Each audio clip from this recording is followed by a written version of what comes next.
what's up? Hello, ladies and gentlemen. Welcome back to the program. The Airtime Podcast is presented by Van Shoes since 1966. 66! There's nothing fake about it. Have something to believe in and be yourself. You know what I'm saying?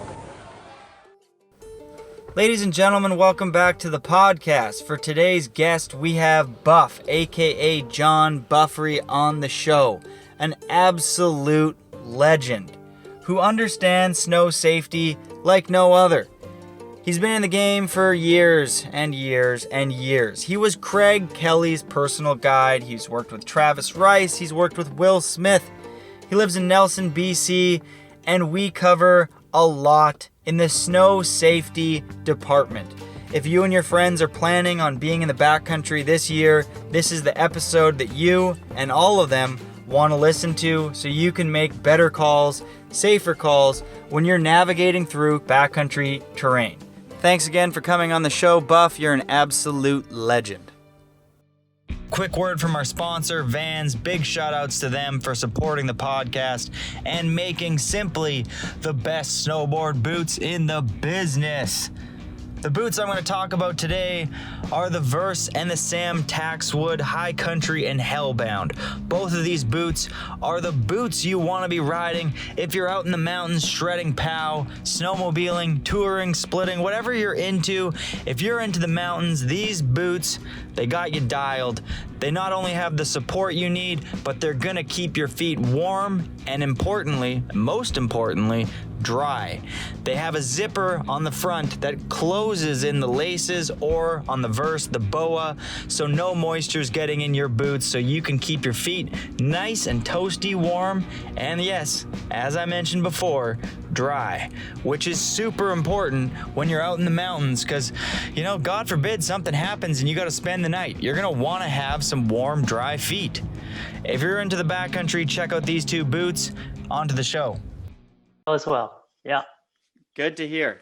So you're out in Nelson, BC. Yep. What have things been looking like, today? I mean, I guess the Donald Trump's out. Yeah. I mean, I've been kind of jubilant all morning. 2 cups of coffee, skipping around, lifting rocks in the backyard, and doing some house chores, and super stoked. Slept well last night. I listened to Pod Save America, those 4 guys, brilliant men, and they kind of called it before any news media did, and made me just feel so good. Anyway,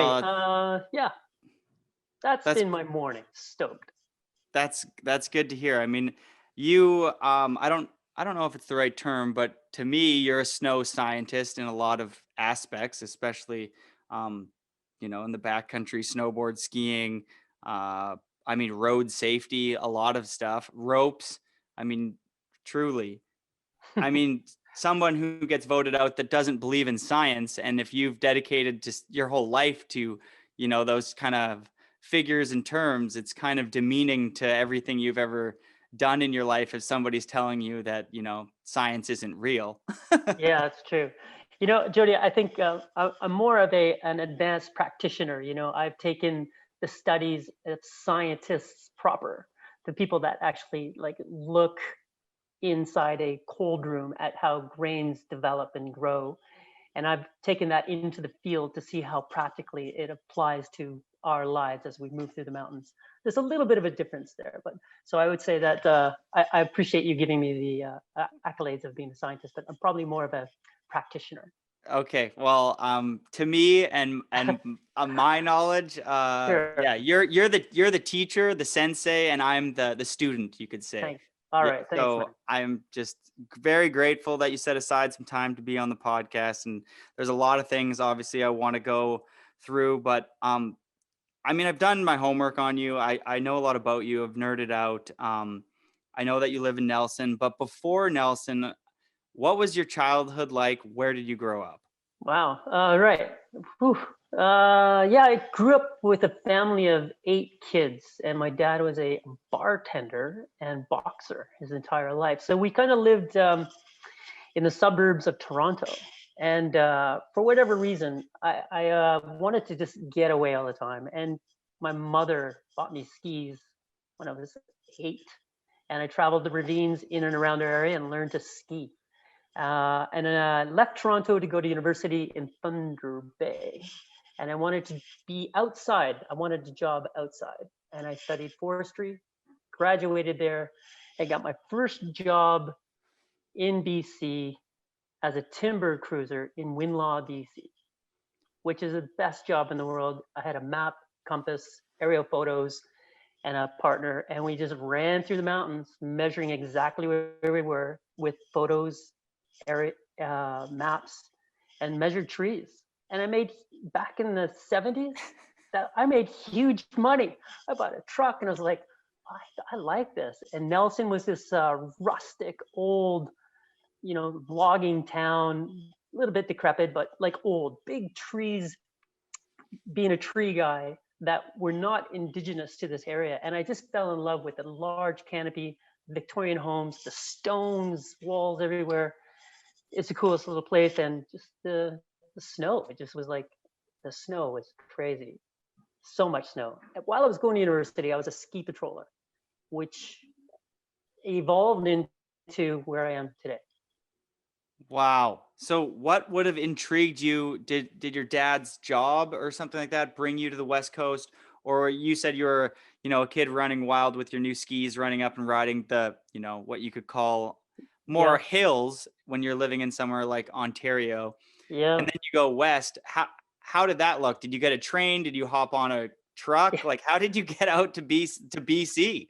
Well, that's a funny thing. Yeah. So while I was going to university, I read Justin Trudeau or Pierre Elliott Trudeau's journal on a river trip that he did on the Coppermine River. And while I was going to Toronto, I was a Boy Scout, and we built canoes.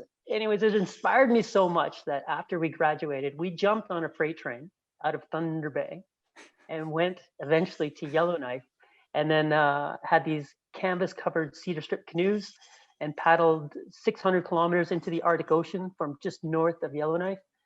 And when I finished that trip, we were back in Calgary. I had a job offer in Ontario, and I was in the tower in Calgary, the Calgary Tower, just having lunch. And I was low blood sugar, looking to the east. And then as the restaurant rotated to the south, the food came, and I ate, and it was in the sun. And then as I finished my meal, I'm looking at the mountains, and I'm like, brr. I walked out of breakfast or lunch and turned left, and kind of, that's it. I had all these opportunities just happen. So you've been obviously intrigued by wilderness and that whole aspect of being outside in nature.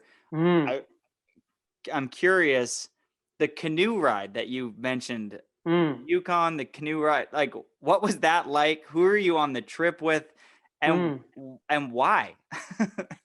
Well, yeah, I was just caught up in discovering the world, discovering nature. I don't really had a specific target, but it was all so exciting and new.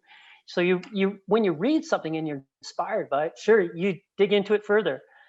I collected, you hang out with like-minded people, individuals that have the same passions as you do. We talked about this river trip. We'd have a dinner, we'd listen to music.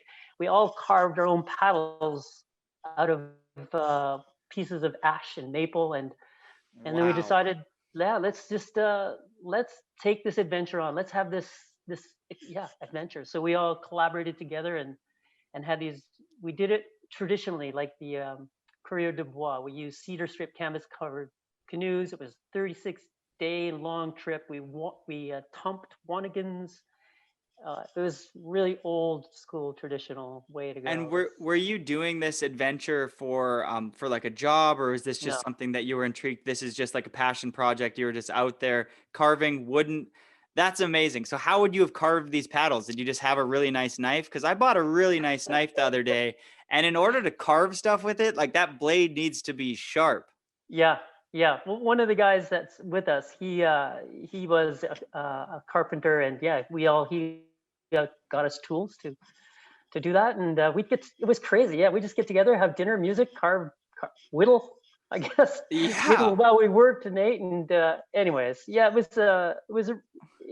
and we all grew. We were like graduated university, studying, and we finished that trip. We had fish every single meal, and we just got strong. We came out of that trip, and we were like confident that we got through the Arctic into the Arctic Ocean, and we Wow. all grew into men. No doubt. That trip. See that right there. I mean, I don't know if I would have dragged the conversation there, but exactly like those type of trips, like I've been on a few like portage trips where you go camping Mm, in the woods and there's like when you're out there and there is no relying on, oh, the hospital's an hour mm-hmm, away at mm-hmm. best. There's a helicopter that we can get a hold of. It's still like the 70s or something. There's a payphone that we can get a hold of. There's a way to get to be like saved. But when you're out there with a select group of people and you're out there canoeing in the middle of nowhere, it's like, even a wrong knife and the guy cuts himself deep enough, it's like you're out there. Mm. Were there no, sorry. No, it's okay. I think it was my first dabble in really being aware of what you just laid it out there, in understanding how you fit into the world, in understanding the risks that you're exposed to, and being at the top of a cliff looking at this big rapid section and going, okay, so this is a size 3 rapid in an open canoe we can cover. How do we reduce the risk to make this acceptable? Do we walk around? Do we take some of the weight out, walk those around, and then we come back and set yourself up that way and study hard and break the river rapid down into sections, and we did all that, and just developing this process. Once you kind of walk down the road of developing a process over and over and over, your confidence in understanding the outcomes gives you confidence in just doing the right thing in the process that often works out in the end to being the right decision. Yeah, there's definitely when you get out there and you're in the thick of it, whether it's like backcountry skiing, sledding, this canoe trip, when Right. you're out there and you're with a group of people, there comes a point where there's kind of the untold leader and somebody needs to speak up when they have a gut. Like if somebody was on that canoe and they were like, hey, I think these size 3 are turning into like size 4 or whatever, getting bigger. Like I think we should reevaluate like our exit strategy. Like if this tips and everything gets wet, like it looks like it's going to rain. So there's a lot of like, Mm, you have to communicate as a group, and there's a lot of people who aren't good, and it's frustrating being on those trips and when somebody's not a good listener, they're not down to communicate their feelings. And there's like, it's really nice being on those type of trips with a like-minded group where you guys can work together and it flows, like there's nothing worse absolutely. than butting heads with somebody who's maybe gets stubborn or holds on to these little grudges that happened the day before. It can, once you're really far out there, those little things can turn into a really annoying itch that's just and you're far enough out there where you don't want to have that kind of sitting in the back of your mind.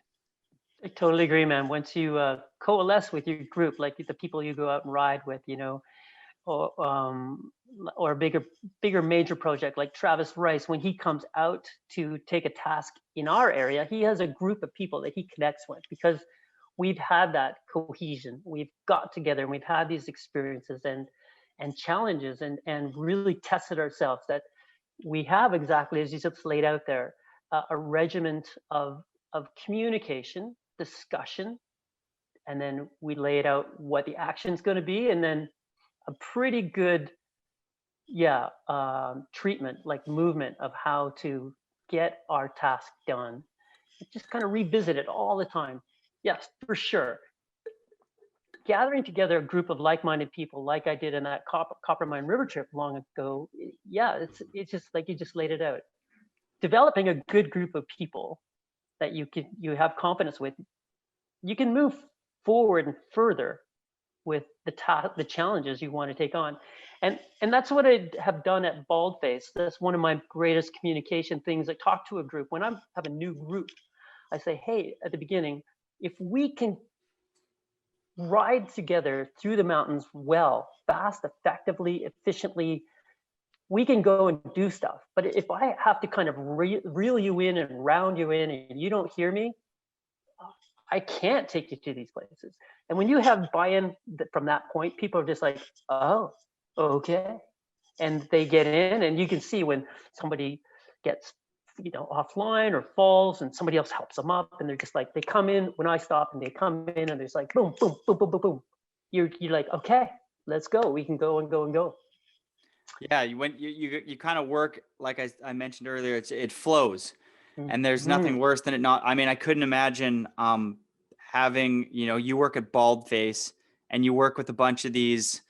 Well, some of the people who probably go up there, the clients, are like, they know what they're doing. They have a level of respect for the backcountry. And then you're going to have some of the big high rollers that are just like, I just want to ski this slope and get after it.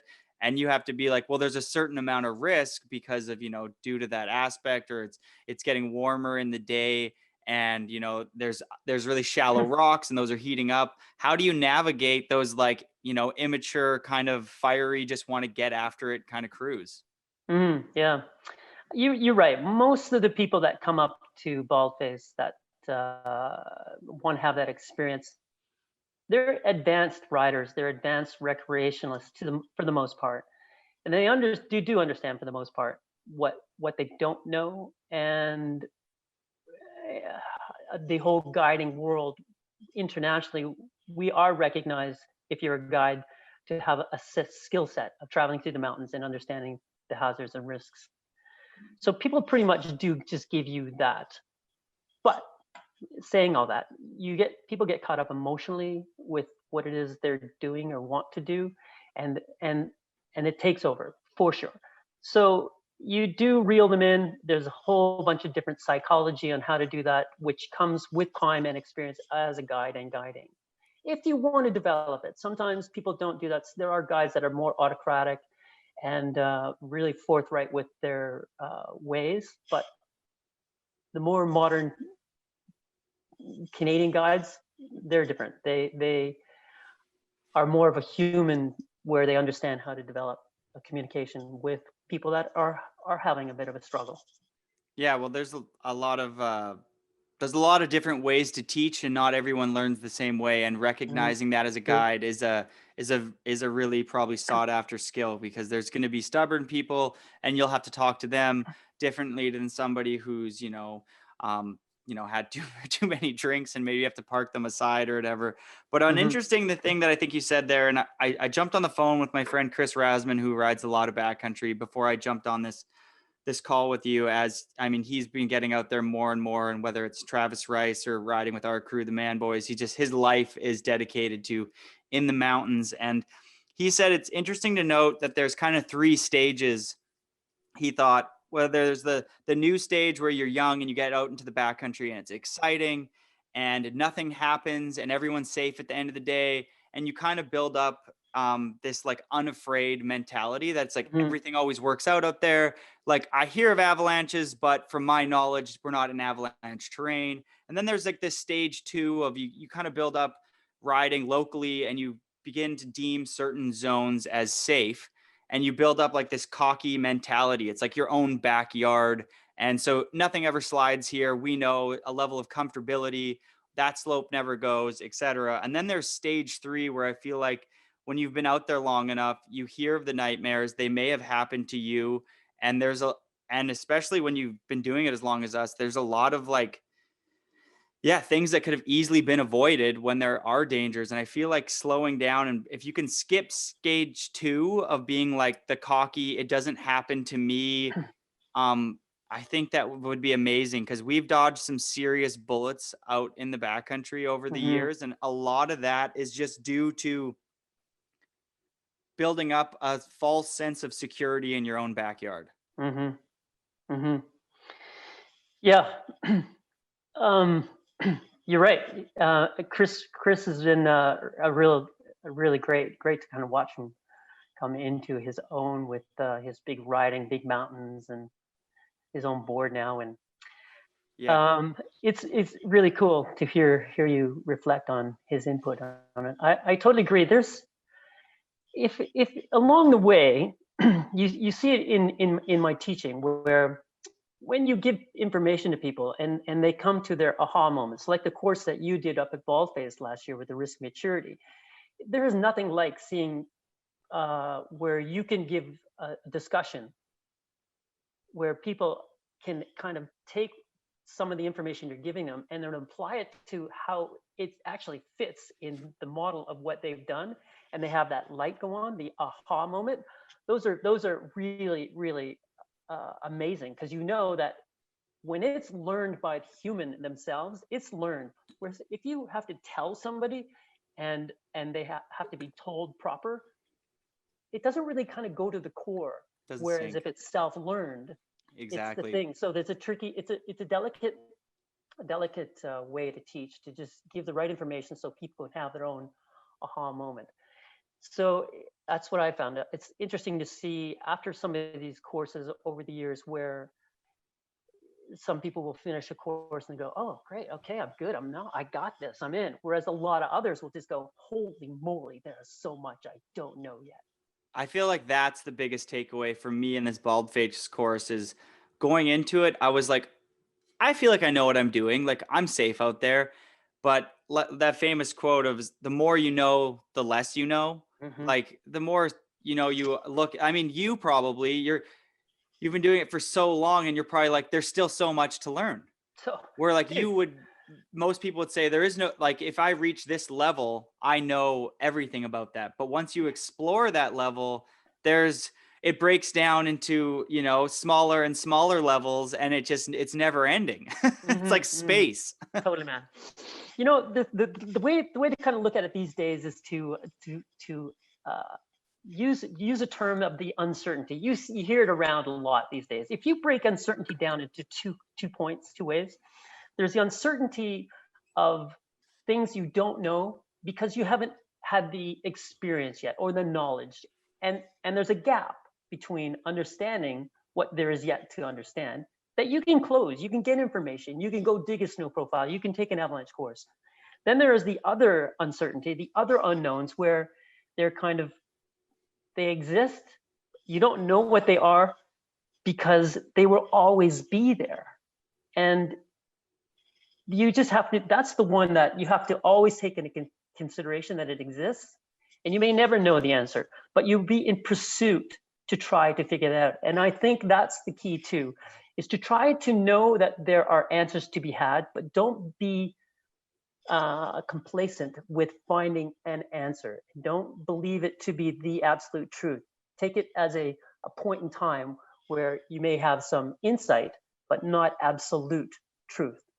That was very well articulated. One thing I'd like to know is there some terms and maybe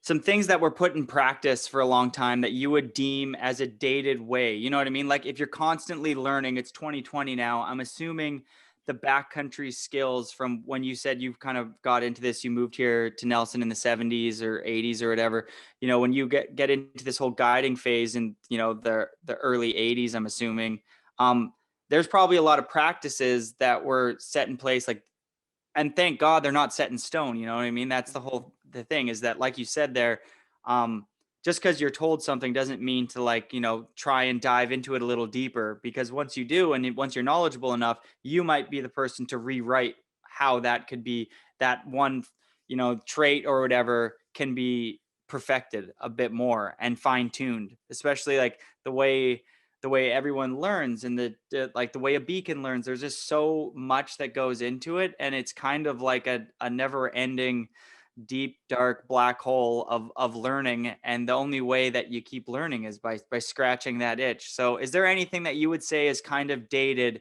and like recommendations that you wouldn't say per se, like to follow X or something? Yeah, perhaps. Yeah. Boy, what you just laid out there it's a labyrinth of complexity for sure. Really Cool. I'll make it more simple for you in the sense of like, is there anything that you would say, don't do this in the backcountry anymore? All right, cool. I think that's a little more simple. I actually preferred forest fire, but anyways, it's okay. A little more ethereal or philosophical. But yeah, I would say Used to be for me. I would put a lot of weight in my snow profile in trying to make my decision. And that was just looking at crystals and doing a shovel shear test. Over time, we've come to realize, okay, shovel shear test gives you some input when you can see a layer. If you miss that layer and you do the shovel shear test and it doesn't give you the right information, you don't have the right and or enough data and weight of data to make a proper decision. So the idea then is to get as much data to make your decision. When you have your data, to put the right emphasis and weight and or strength to that data will also help make your decision more robust.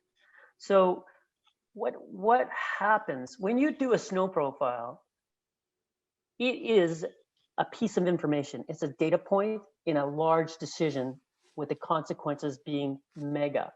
So any decision that you make from data with looking at Avalanche Canada's forecasts with their snow stability and their hazard and evaluation and their risk assessments, those are all data points to making a good decision. So when you go into the backcountry and you're doing a snow profile or anything like that, those are all little data points that help you make a decision. Don't put all your eggs in one basket with one data point. But the best observation really is probably seeing natural avalanches. So if you see natural avalanches, there's going to be natural avalanches. And with your input, more likelihood, avalanches will occur. I actually read a quick stat before I jumped on here that 90% of deaths are from slides triggered by the victim. Mm-hmm. And I thought that was a pretty staggering statistic about, like, I feel like a lot of people go out there and they don't see those natural avalanches. And so then therefore they're like, well, they're not present.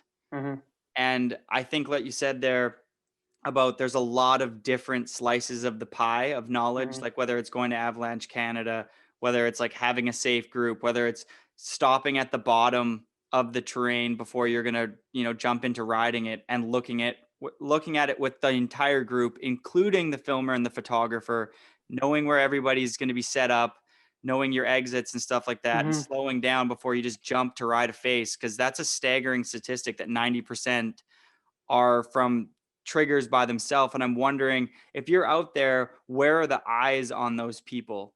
I feel like a lot of times it's just like somebody quickly being like, I'm going to go bathroom break, or the photographer is going to switch angles and lights going down, and they're going to do so without really letting anybody know. And I don't know for sure, but I'm assuming 90% of those deaths from triggers by their own victim. I'm kind of wondering if that could be taken care of a little bit more if people just had eyes on the crew. Absolutely true. Remember a couple of years ago, just in Whistler area with Brock Crotch and John Jackson, where Brock was kind of new to their group. They had been to Baldface. John Jackson and his party had been to Baldface prior to that. And so they were solid, man. It all worked out in the end. Be it that they had that course, they were strong in their rescue from the fallout. So yeah, they lost sight of Brock for a short moment, and then they couldn't get a hold of him. And then he had fallen off a cornice, or a cornice had broke, and he had fallen down and been buried. And it was just that small moment where he was on the ridge, and he kind of scooted around a rock bluff to gain access to this site that they were going to ride. And just in that transition, eyes off, lost sight, kind of a credo that we always have, don't lose eyes on people, especially in exposed areas. So yeah, it's a credo. Those credos are credos because they are a foundation of us doing the right thing in the mountains and surviving. Big time. I mean, we started riding, Whistler Blackcomb, I would never say is like this like caked glacier terrain, but now the more that's melting, I'm getting to see and understand that a lot of the access points that we use are just massive glaciers. And with this whole global warming, whether you want to believe it or believe it or not, it's like those glaciers are dissipating and there's Totally. new holes opening up every year. And so when your friend's going over to walk around the ridge on the famous step down that's always over there, if you don't know that that's not a glacier, it's like something could have opened up and some snow just went over it. And unfortunately, the gentleman who owns Mount Currie Coffee Co., who came to Baldface, who shared that story about his friend falling down the crevasse, just quickly didn't have eyes on him riding in a zone that they're all comfortable in. It's just like with that water pushing through that massive piece of ice, there's new holes every year. And it's something that I never really thought about learning about ropes and stuff. And Baldface the last year, thanks to Pat Moore, had a giant emphasis on like snowboarders are being more and more exposed to glaciated terrain, and you have to have a know-how to use ropes. And I feel like that was, I mean, if you had your beacon probe shovel, that's all you ever needed out in the backcountry. And now you throw ropes into the mix, and I'm like, I almost feel like they're just as important now. Yeah, and the first aid and all of the measures that you have to take into consideration for when the fallouts occur. Yeah, it's like you said, man. When you kind of get into it, boy, oh boy, it's a labyrinth of experience that you will gain, that you should be ready to have. You know, Yvon Chouinard said that adventure doesn't really start until a bird shits on your head, meaning once the shit happens, then you're having your adventure.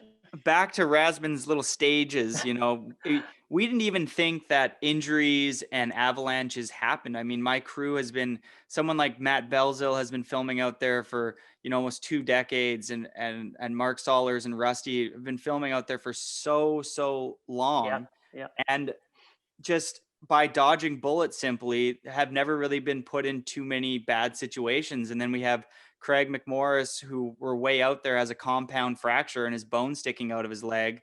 And thankfully we're with a firefighter who knows what to do, Anto. But like, I feel like there's a lot of times where we've just had everything we need to get out, but it's more like luck. Where after the Baldface course, I was like, whoa, we weren't really prepared for a lot of things. Like, we've dodged a lot of bullets that have been flying around out in those mountains.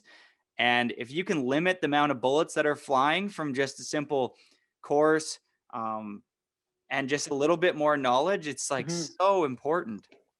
You know, the other thing that we should talk about, that is absolutely true, is to take a moment and actually look at that and look at and assess that, go reassess and go, what is it that we actually missed? Let's have a little discussion about what went right, what went wrong, and let's take real positive action moving forward for the next time, to ensuring that when shit happens, that you're covered. Because over time, man, as you expose yourself and you go further and further, shit will happen to you. It's statistics. That's all it is. Luck will be with you for a while. You can create luck. Reinhold Messner says so. Doug Scott, they always talk about, you know, making your luck. But you really have to be ready for the fallouts, because it is going to happen. And what do you think? I feel like we're talking, I don't want the listener who rides the park primarily to listen to this and be like, oh, I only ride like out of bounds, you know, Mammoth or Lake Louise sometimes when the snow is really good. I feel like it's just as important for those people to understand that avalanche still happen in bounds. And tree riding, your buddy 100 meters away from you, and you guys don't have a buddy system, hits his head off a tree and he's, you know, in a tree well. I feel like anybody who snowboards should have some takeaway from this. And one thing I would love to ask you is, what do you think people should be riding with when they're on mountain and it's a deep backcountry day? Like, what do you recommend that they do on a Whistler Blackcomb 30 centimeter pow day, and they're going to be going in and out of bounds all day? You know, again, you know, somebody's been riding a hill for a long period of time with their bros and sisters. They all know of somebody who's gotten hurt or lost or submerged longer in a tree well. Everybody knows of somebody that has happened to. So you really need to know that it's going to happen to somebody. To think that it's not, just look back at your life. Look at what's going on. There have people, your friends have had that happen. So as a baseline, in a dark place, think about having your body being able to be recovered. So at the very least, have a Rico chip for body recovery. If you want to increase the chances of your survivability by being found, then maybe a transceiver. And so that works even if you're in a tree well, or you're submerged, or you're lost, or you're injured and lost. If you have a transceiver, the chances of being found alive are greater, survivability. Having better communications with radios and a plan with people that you're with, keeping it tight with your party. I think if you're going to ride solo in deep snow, even inside the boundary, you have a higher risk of things going awry in the longer outcomes.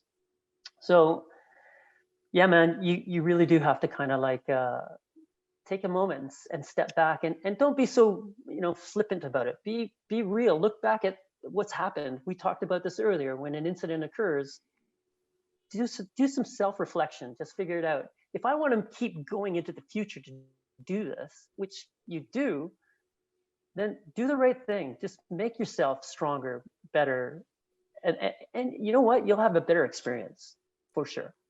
I always feel like, you get to the top of the peak, the chair finally opens, you're allowed into the Alpine, you're at the top with your 5 best friends.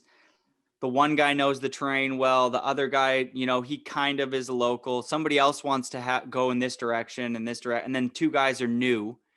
And there's so much froth, there's so much excitement. It's chaos because everybody has this orgasm over how deep the snow is. Mm. And if you can just take a step back before you have the big O and just slow down and be like at the top, be like, okay, you and me are buddy system. Okay. Yeah. Let's meet at this point. You know where that is. Yes. Like the amount of times I go with a younger group that just moved to, where I live, Whistler, and the excitement's there and stuff. And I have to be like, yo, like, who's your buddy? This is like a 20-minute power run. And like, you need to be able to call on somebody every once in a while and have some checkpoints in between, or you're hiking back. Like, totally. And I feel like if you can just slow down the excitement, it's just your odds of everything going better. Cause I mean, the amount of times where I've had to just lend somebody a hand because they just flipped over and it's a little bit too deep and they're close to a tree well, who knows if, 20 pounds of snow from a big branch comes and gives them just enough weight to sink in that tree well. I mean, sometimes when it's deep enough, your arms are just, useless. They're just swimming. Totally. Yeah. Oh. Your scenario there with a group of 5, having a plan of the line you're going to ride and where you're going to meet at the end. These are all really important parts, and they elaborate as the plan gets more detailed and further afield.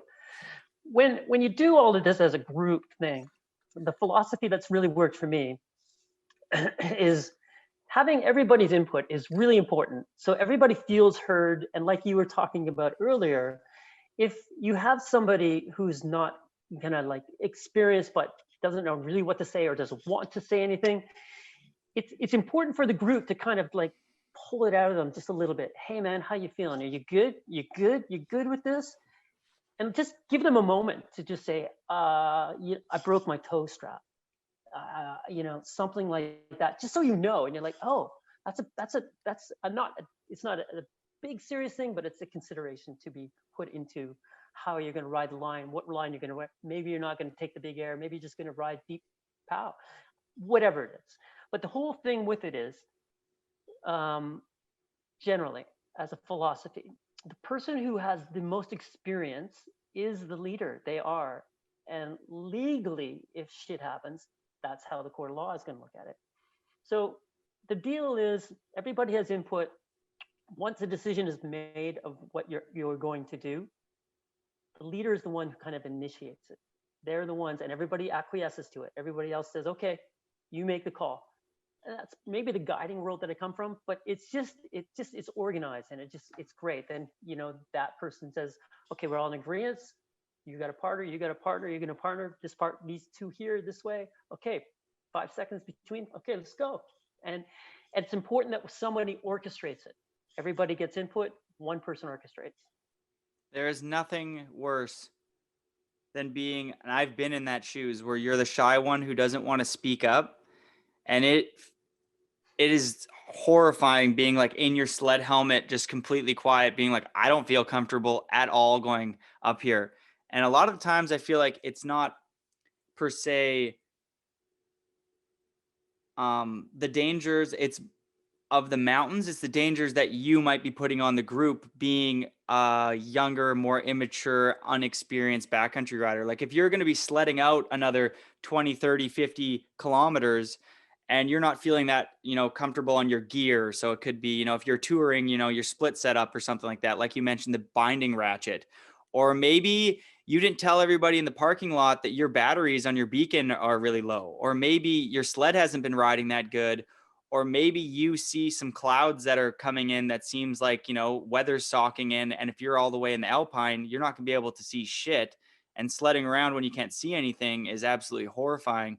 But being that young guy, I love that you said that, is just like, you have to be the person who speaks up. And if you're the leader of the group, it should be kind of your responsibility that you try and hear out everybody's opinion, and you do what is safest for the group. But at least that one person who's sitting shy and timid has the opportunity to voice his opinion as well. Right on, Jody. 100%. I'm 100% with you on that. Exactly right. I've been that guy too many times. It's just like, I know someone's listening to this like, oh, nobody ever asks me. So like you said, if in the court of law, if it's like, the one guy has all the training but never asked, it's like, wow, what a difference it can make because you miss stuff. I mean, you are the best person at the world at this. You are, you work with Travis Rice to Craig Kelly to everybody. It's like, and there's no way, no one's perfect. You know what I mean? Like, as you were looking at that spine that you thought might have had, some sort of danger, you're like, I kind of have a headache. And then that throws off your like judgment on that, because you just get, pulled in a different direction. Or somebody says, hey, I have to go to the bathroom, and you never got to fully analyze that face that you wanted to, or something. It's like, it's so easy for the best leader to get distracted too. So like you said, everybody should talk to everybody. Agreed. Totally agreed. Everybody's input has some consideration and some validity to. If you're having a feeling, try to milk it out to why the feeling is. If your feeling is kind of based on things that are maybe not true, then your group can kind of try to give you the information that appease you to say, okay, so you're right. I didn't see that. I don't know that. And sure enough, I agree with you at this point.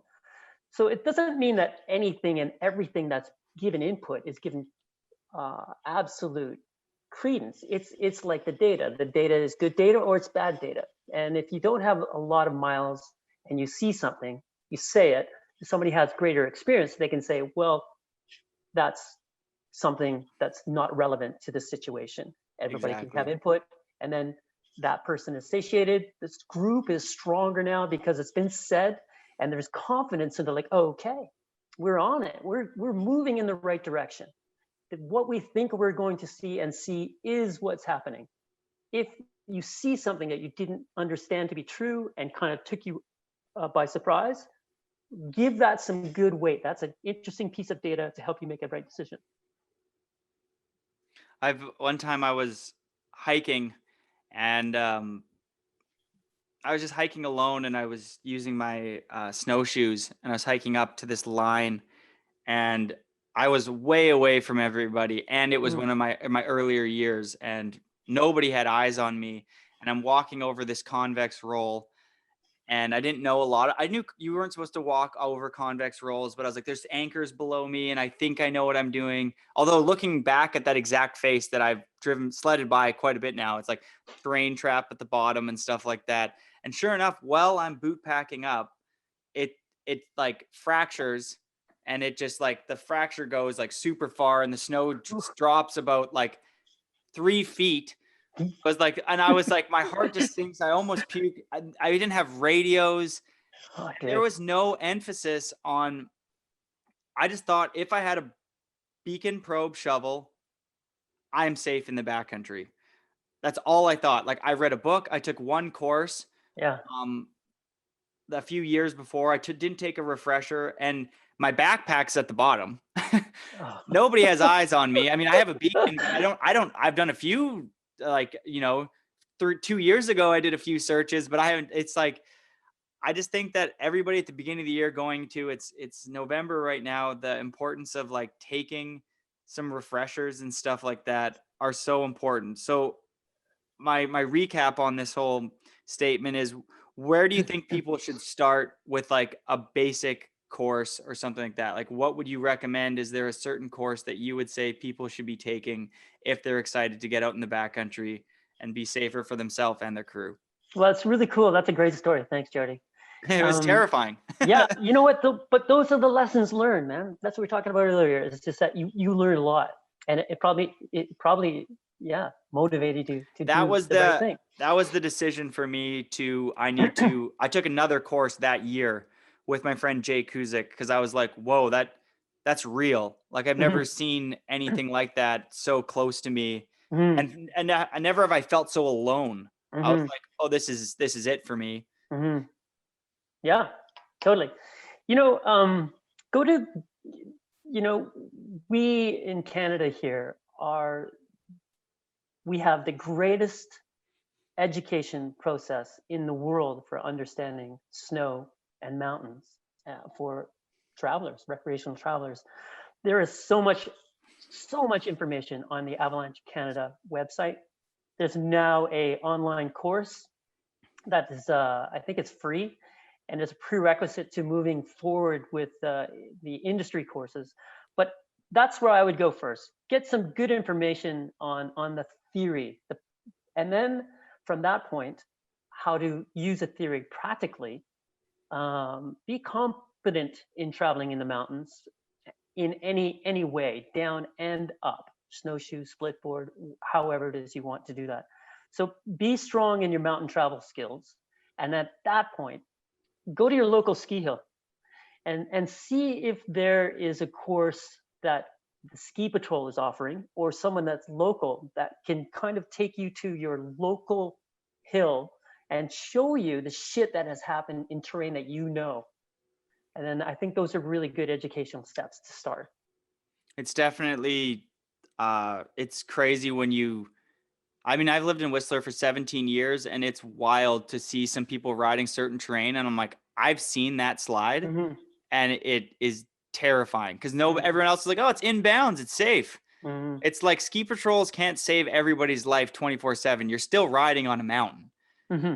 And so I agree. Avalanche Canada has been absolutely incredible. Definitely my go-to. But like you said, you want to have as many pieces of the puzzle. So I mean, I checked 3 or 4 forecasts just for the sake of like, one of them might be wrong. I'm like, Totally. oh, that one said it got really warm the night before. So, there's a bunch of moisture in the snow potentially, or whatever. Yeah, totally. Aspects, north face, south face, it's so completely different so many different times. Elevations, there's so much to it. But yeah, you're blessed if you have a curiosity in you to try to understand what it is you're kind of moving into. You're blessed. So I would say evolve and develop your curiosity moving into the future, what it is that you're dealing with, and don't be complacent with being comfortable with the unknown.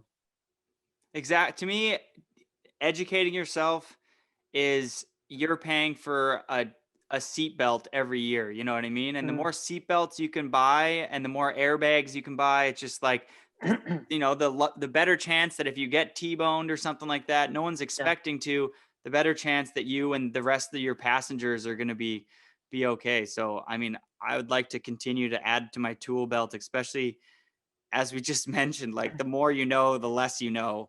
I mean, it doesn't make sense. It's very counterintuitive, but it also like makes complete sense because you're like, wow, I could open this scratch forever. One thing I would like to dive into a little bit that we're about 40 minutes in right now, and I feel like it's important, is what is your background? Like, who are you for people who don't know about, like, a lot of the pro snowboarders that tune into this are of course going to know the name and stuff like that, but someone who doesn't know you, what is your background in snow safety?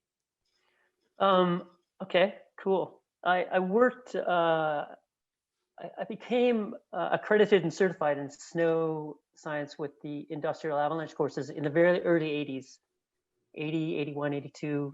And I moved to Whistler and kind of became exposed to using explosives in Whistler all through the 80s doing avalanche control.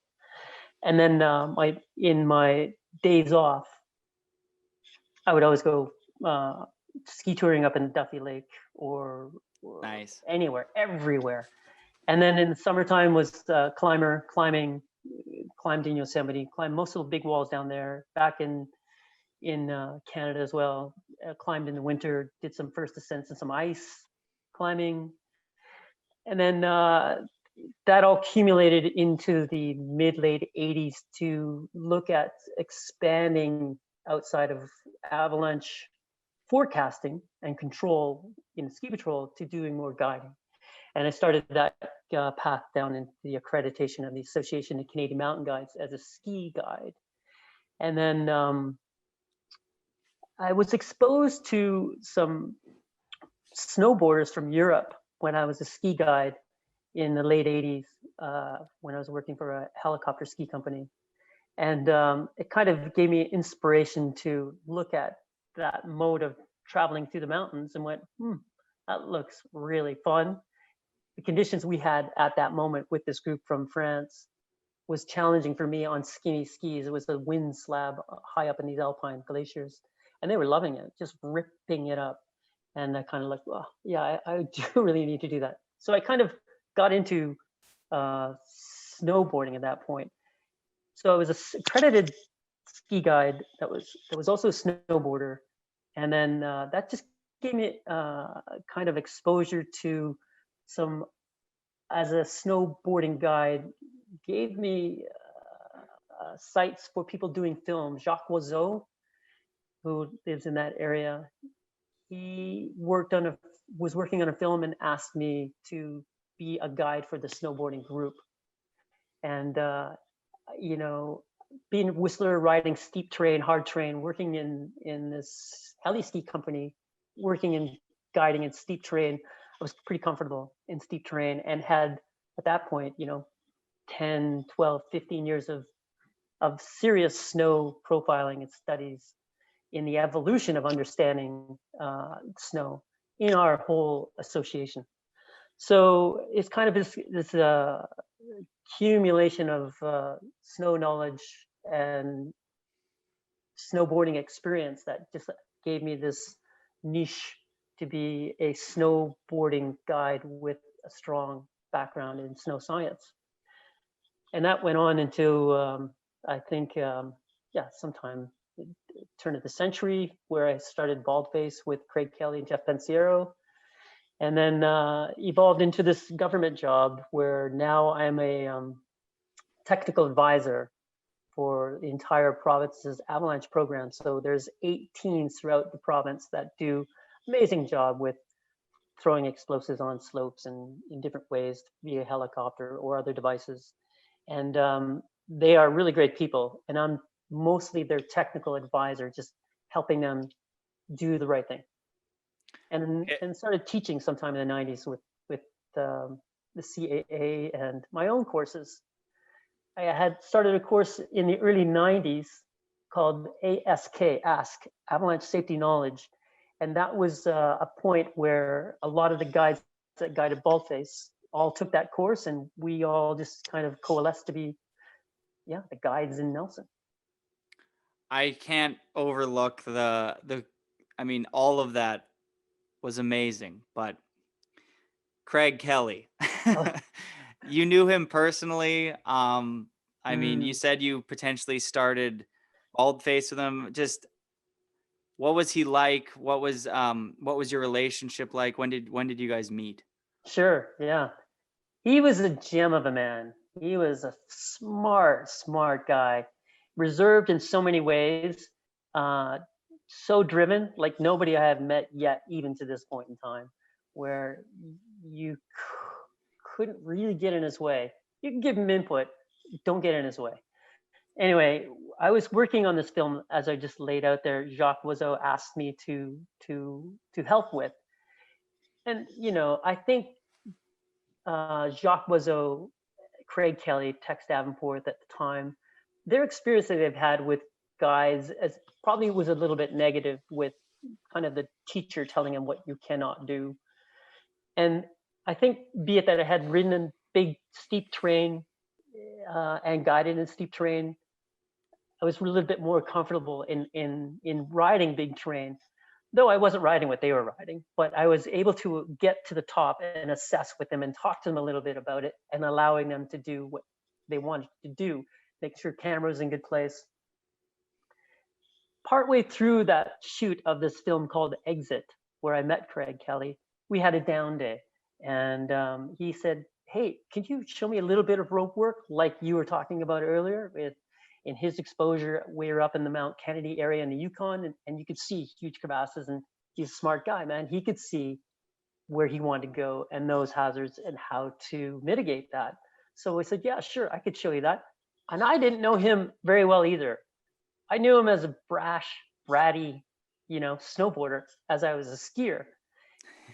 And when we had this day, a down day, making anchors and equalizing anchors and doing raises and mechanical advantages of 3-to-1 and 5-to-1 in different ways, he knew, he got it. You would show him and you could see him again just going, "Oh, I understand mathematics and mechanical advantages, and I see what you're saying to me." So he had knowledge, he just didn't know a practical application of it.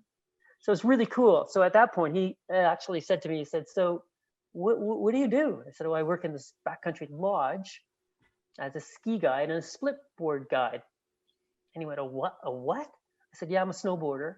And he's like, "Oh," because I was on skis at the time just to get ambulatory around. And we had this discussion about what that was. And so I had made this split board on an old Craig Kelly board, ironically, and had cut it in half and designed my own. I was using telly bindings and telly boots, and put my own wired throw bindings to make it happen, and plugs of bolts here and there to hold it all down. But I was working in this lodge, this backcountry lodge in the Rockies, and it worked. I would do 2 days of telemark and then 1 day split board, 2 days of telemark, 1 day split board. And so I did this for quite a few years before I ran into Craig. And the following year, after that spring, he called me up in the fall and said, "Hey, it's Craig Kelly here." I said, "Oh yeah, right." He said, "Hey, Burton made me a split board. Could you kind of show me what you think and how to use it?" So we met up at Kootenai Pass with some other good buddies of mine. And we went riding there, and he came to Nelson, and it kind of blossomed from there. Wow. But not my first movie, but my dad a long time ago when I got really into snowboarding. I think maybe my dad's nostalgia around old hockey. My dad's a hockey guy, into old hockey players and what happened before you. And growing up in the middle of nowhere in Winnipeg, I just liked the pros at the time. And Craig Kelly, was obviously way before my era. And he bought me that movie, Let It Ride. Right. And oh, if you haven't seen that movie, whoever's listening to it, I mean, you're a snowboarder. Let It Ride, Craig Kelly. It's one of my favorite movies of all time. It showcases his competitive side and his understanding to market himself well, and also, but his last few years when he adapted into this mountain man who just loved and appreciated what the mountains have to fully offer is I feel like where I'm at in my life now, Cool. The appreciation of the mountains, and also just the appreciation of who Craig Kelly was and stuff. And the fact that him and got to spend time with one of the most, I mean, I don't even know, the best snowboarder of all time, like, and stuff like that is so exciting to me in its own right. Like, I'm trying to keep it together here, but like the fact you had built a relationship with one of the fundamental building blocks of what I've completely dedicated my life to is amazing. And I mean, Super cool. also in there, I mean, you kind of low key mentioned it, but potential inventor of the split board or whatever. I mean, obviously people over the whole world were probably inventing things at the time, but I mean, Hmm. definitely cool to think that you were one of the pioneers in that too. It's interesting what you were just saying, or again, it kind of comes back to what you were saying earlier, that where you're at in your life is all about the flow. And I think what Craig showed the world and me is that flow with soul and flow. And so he was motivated just on the passion that he had yeah, just to be in those moments of soul and flowful soul. I don't know. But anyways, it was infectious. It was contagious when you were in the mountains and hanging out with him. I think, again, you surround yourself with like-minded people. And when you do that, the accomplishments of your challenges that you want to take on become more tangible. And I think he kept doing that more and more. And I do feel fortunate to have had that connection with him where it evolved into traveling the world for years and years and taking on projects like Baldface and going to Iran and Japan and making film and doing projects. It was really very exciting times, very fun times. We became good buddies. I introduced him to his wife, who they now have a child, or she's now moved on. She's 19, 20, living in Vermont, working for Burton. Anyways, it feels like it's part of our lives. It's part of my life, and I feel really fortunate to have had that moment in time. Was when you spent your life at this point dedicated to the mountains, skiing and snowboarding, you've probably seen the most talented skiers and snowboarders. Um, what was it like to watch him ride with your own like eyes? Like seeing, Mm-hmm. like, you evaluate the train, you pick it out, you go to the bottom, and you're like, you must have just been like, that's how he looks like he invented the surfing in the backcountry to me. Like his back knee, the way he would move his hands, like to this day, you can see like Red Gerard and Brock and like a lot of the Yeah. Burton kids really try and replicate what Craig was doing with his legs and his body when he would do a turn and stuff like that. Like, Mm-hmm. or Austin Sweeten would be another one that I could say really with his hands really has like some Craig influence. And what was it like to watch him ride live? Well, it's interesting, man. God, it's so cool. Yeah, the evolution of watching riders throughout the years and seeing the progression and evolution of how people ride from kind of its base beginnings with Craig. I remember when we were working with John Long, Craig, and Terje, Victoria Jules Wow. on that IMAX film that we were up in Juneau. We would all be in a helicopter and we'd come around a corner, these massive granite spires just coming out of the Taku massive ice field. And we'd come around the corner and see a face, and Craig would just like, it would ping. He would just see the line that it just seemed so obvious with him. We'd kind of look around and fly around and let everybody get comfortable with what they saw. Anyways, what he saw was kind of, I wouldn't say it was the weakness, but it was, yeah, his style, that flow. How would the mountain flow with a really unique way? And how he applied himself to ride it, it was exciting because it was unknown and a little bit foreign to me. And it would ride fast and hard, and it would look so simple, but when you kind of got to looking at that slope from the top, and then look at the size of the turns that he was doing at the speed, it was at that time specifically, it was like different. Wow, it is so impressive, so impressive. A really cool little story with all this in an evolution of it. When Terje was there, I think he was like 19, and he was this young, strong rider. It is so cool to see the mentorship that Craig gave to Terje. Makes me a little bit choked here, the story. And you could see Terje just rolling into being a stronger, big backcountry mountain rider too. He learned fast. He has so much skill, but he had his little detail of riding that Craig didn't. He was super good in the air and the little tweaky things. Craig had his signature moves for sure.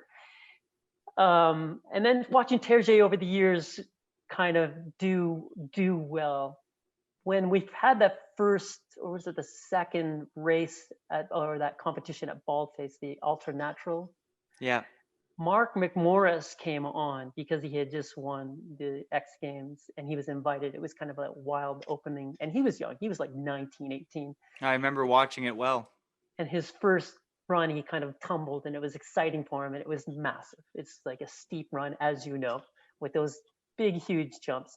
Watching Terje take Mark under his wing and show him, hey man, let's change the stance, let's move this, let's do that, and kind of be his mentor.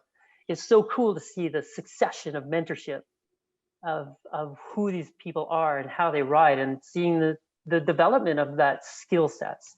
It's been a really, really cool. I feel very fortunate to be a part of it and see it all. I mean, yeah, watching the unfolding of 3 generations of, I don't even want to label them as Burton, as their own snowboarders, 3 generations of incredibly talented snowboarders. I mean, obviously with, it seems like, it doesn't seem, I don't know what the words I'm looking for, but Craig's passing was like way, way too young. Were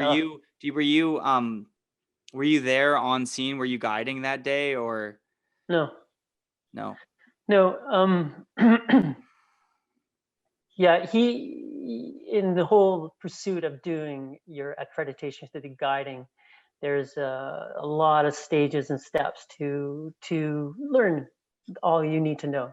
And a lot of that is, he had been exposed to the mountains a lot all over the world. He had a lot of skill sets. As he was moving through these stages, every time he'd do one, he would be recognized. It took a long time to get the association to accept him to take the first steps. But once he started being, exposed to these evaluators, to the Guides Association, they did get to see the merits of what he had to offer.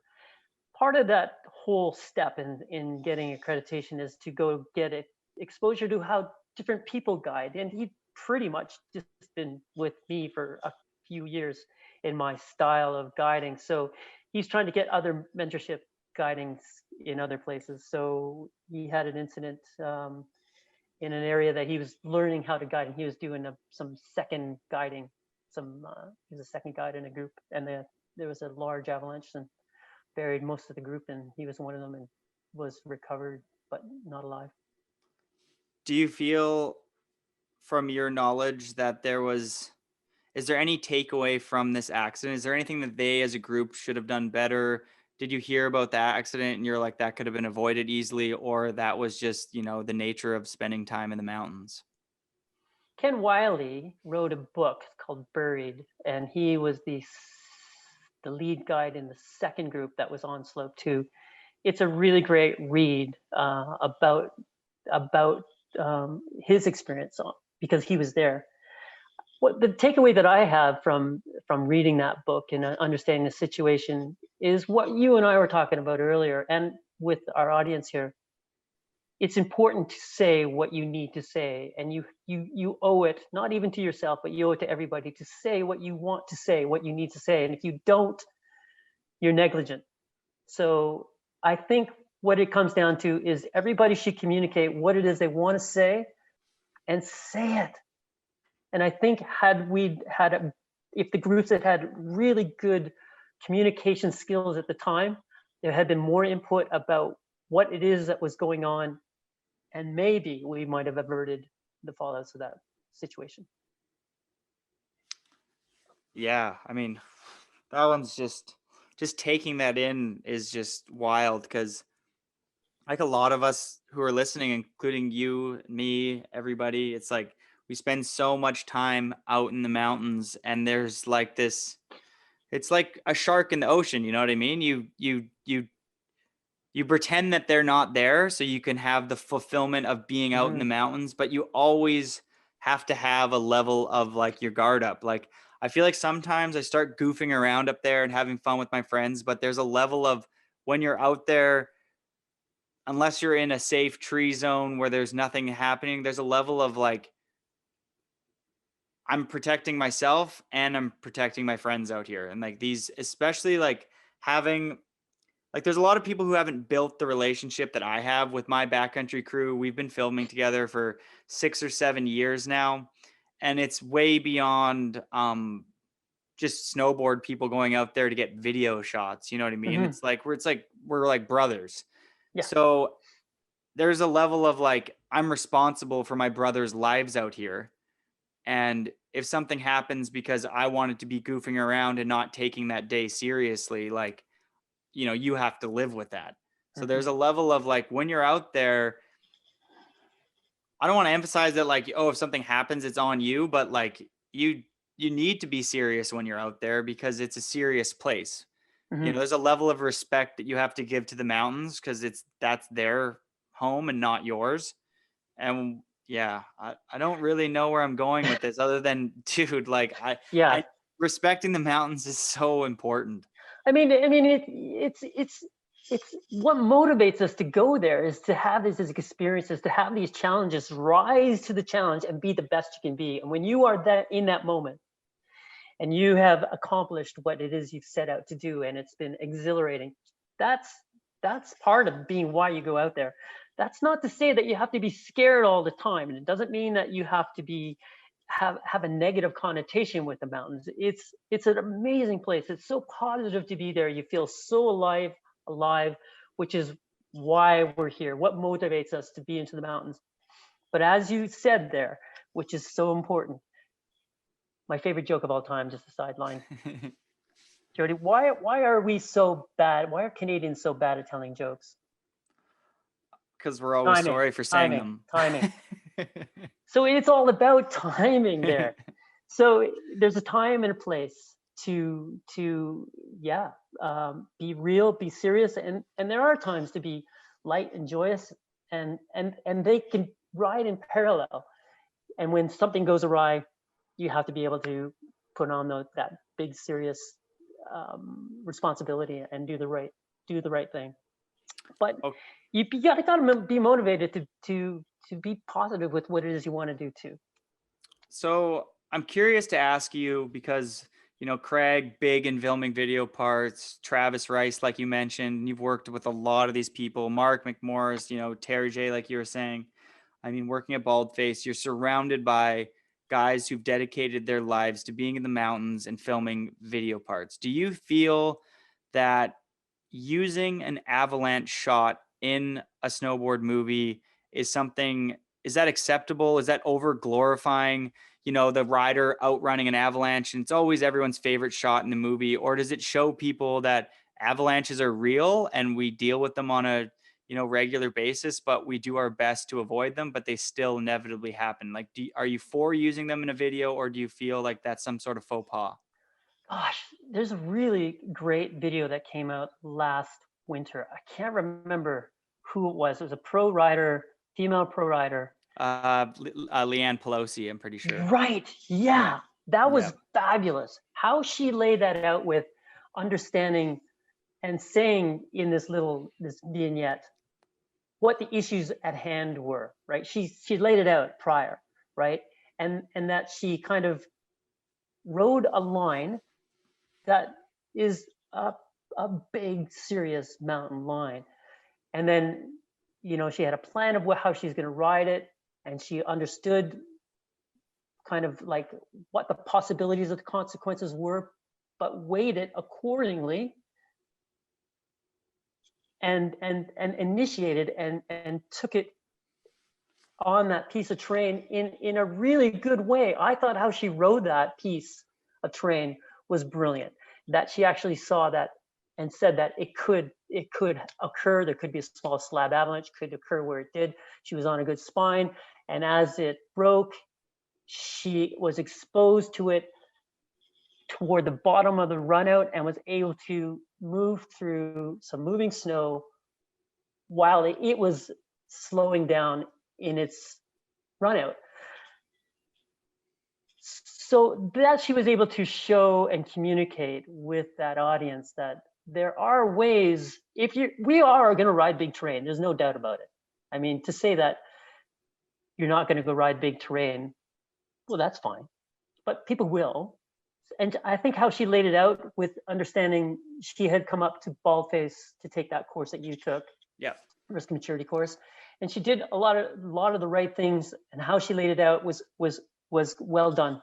And it's all education, man. It's all communication.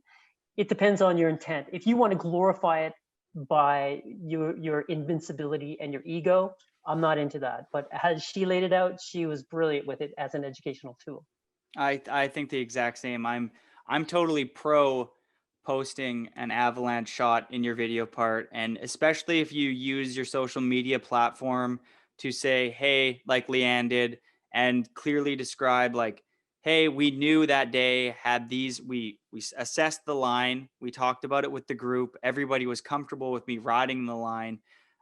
Unfortunately, it did pop, but I use a calculated, with the whole group involved, decision to ride that, and everybody was happy with me, and it happened, and I followed my plan, my exit strategy, and luckily I'm okay. I think that if you can use that as a tool, like you said, like, hell yeah, because there's a lot of people who are going to look at that kind of face and be like, whoa, like that's how big it can go. And there's a lot of people, it's better for people to look at that and go like, I'm going to be scared and a little bit more passive the next time I'm riding something like that, instead of nobody ever seeing avalanche shots and being like, well, they're not even real, it's a myth.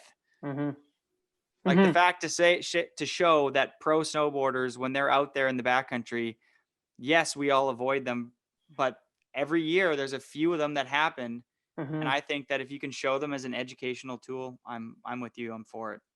I think the other thing that you want to realize too, that's Leanne Pelosi. So she's a pro rider and she's a beast of a rider. So I think, if it had been me on that piece of terrain, I'd have like, oh yeah, little chicken. I think my chicken legs, once I saw that snow moving under my legs, I might have just like, I'm dead. Yeah. So, you have to take that into consideration too. I would love to follow this up, because I feel a lot of people who would be riding that size of terrain would, you got your mouth guard or your helmet, if that's what you're doing. And then Avi bags. Are you pro Avi bags? Do you feel that they're an essential tool? What's your opinion on them and riding big mountain? Sure. Yes, they are a tool. They reduce the risk to a greater survivability. Then there are negatives, there are positives. So I think it's like any tool. A lot of pro riders don't ride with a helmet. Sometimes they do. We all have our kind of baseline things we always carry. I think like an avalanche bag is a good tool to have to ride at the right place at the right time. I do. I agree. I have one right now, a BCAA one, and I've been using that for sledding. And then I put all of my heavy gear, water bottle, extra gloves in my tunnel bag on my sled. Yeah. And then I have a really light Avi bag, and that's what I use for snowmobiling. Yeah. And just in case, anything pops on the sled, ditch the sled, and then have the bag. I was curious to know what your opinion was on them. Yeah. I'm glad to hear that, because I feel like to me, I looked at it like, okay, I'm snowmobiling. And even if I'm not snowboarding, like this is a tool that if there's no rock exposure, the way I would look at it is if there's a lot of rock exposure right after the run out and you would potentially be taking speed, maybe the float tube off the cliff wouldn't be the best idea. You got to kind of know what the terrain you're in. If you're going to pull the Avi bag, because you kind of do, it's like you're on like a little flotation device then.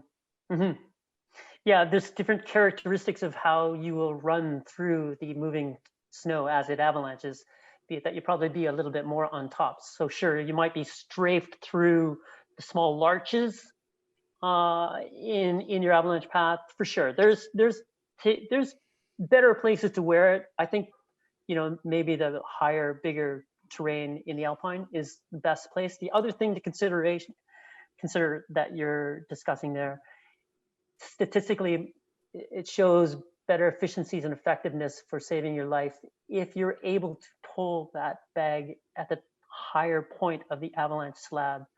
Mid slab in the avalanche track has less effectiveness. Would it, because the snow would already be going on top of the bag and the bag couldn't deploy fully? It needs to, it's that saltation principle where it's a granular, it's the grain, you're a larger grain that will move to the surface. So you need to have that volume kind of move through so that you can, like a bag of different types of nuts, they kind of will rise. So you need to have space and time for your aggregate to grow to the surface. And if it's mid-slope, it doesn't get enough time to get to the surface. I'd love to follow this up with a really controversial topic right now. I'm sure you, maybe by me even just saying controversial, you know what I'm talking about here. But Nick McNutt, who was riding that line, did you see him? And the Peeps beacon being turned off. Do you have any Sure.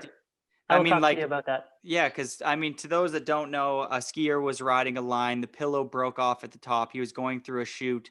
Unfortunately, the pillow caught up to the skier and pushed him aside into some slough and kind of wrapped himself around a tree and got buried, but his beacon actually got turned off because it wasn't like a push click in.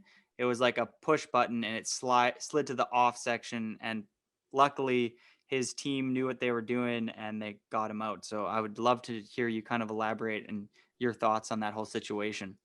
Sure. Yep.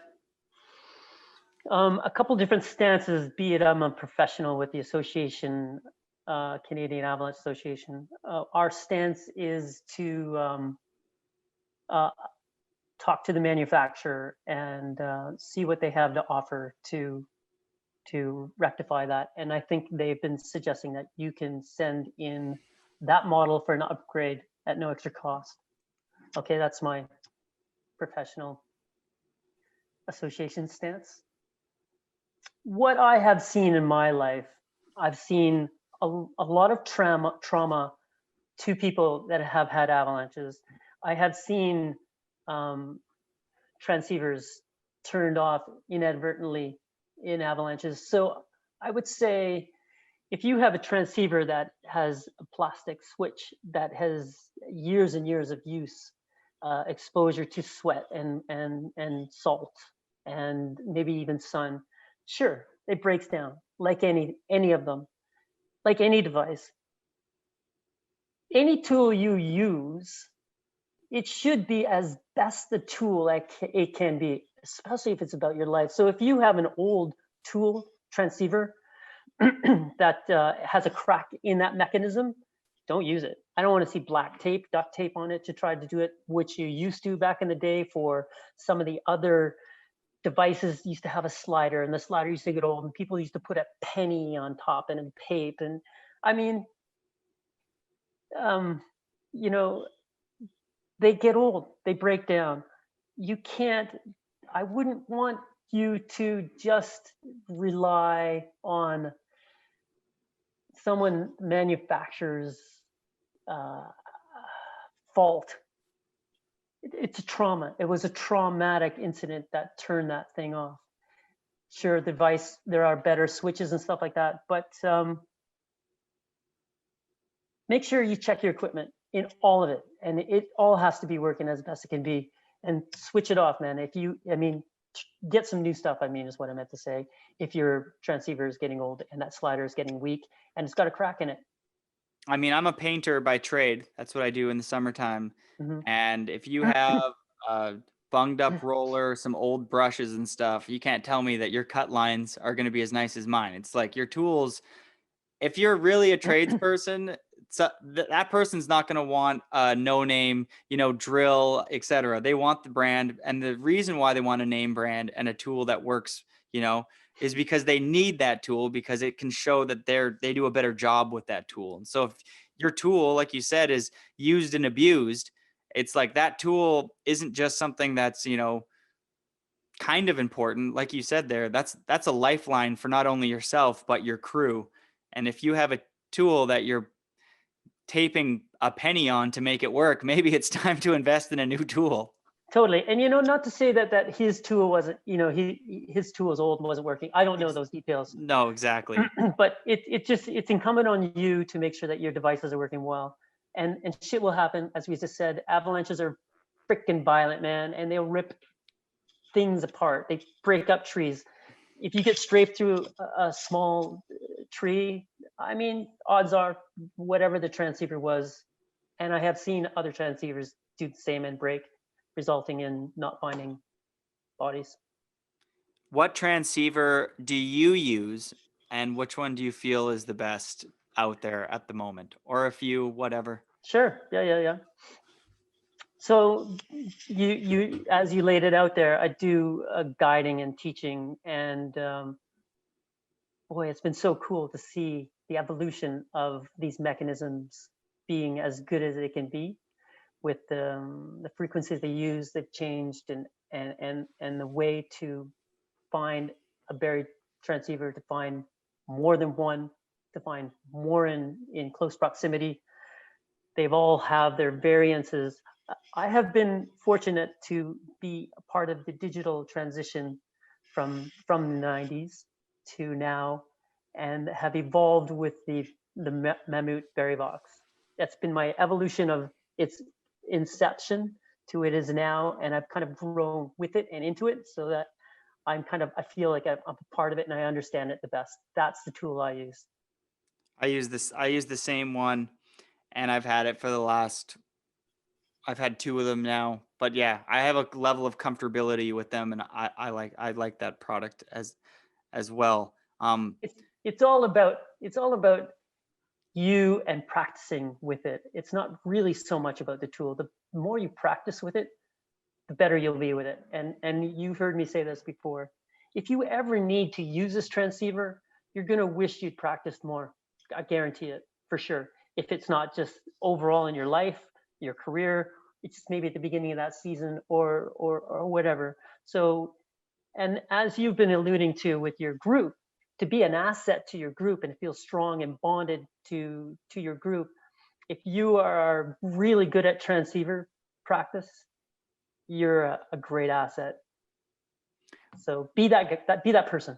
Be good with your transceiver. What kind of emphasis do you feel like?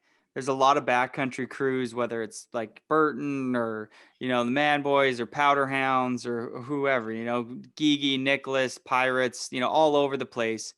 What kind of emphasis do you feel should be put on the responsibility?